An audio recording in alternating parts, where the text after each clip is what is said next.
98, 99, 100. Alright. Hi, ako nga pala si Nat James at ito ang day 3 ng ating marathon journey. So dahil nga bumabagyo ngayon at medyo masakit yung legs ko, ay dito dapat muna ako sa loob ng bahay mag-workout.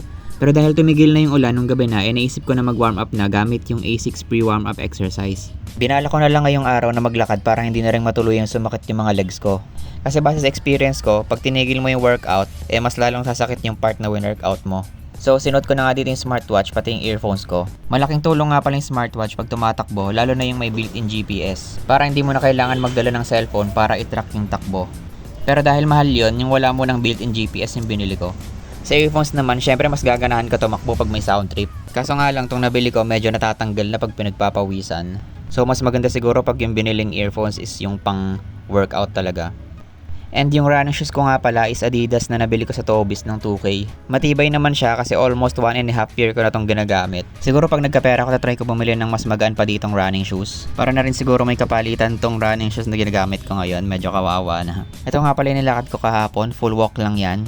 Hindi ko na trinay pa tumakbo para makapagpahinga talaga yung mga legs ko. Ang next target ko naman sa next video ko is mag 10 km walk and run. So ayun lang, that's 1 minute. See you tomorrow.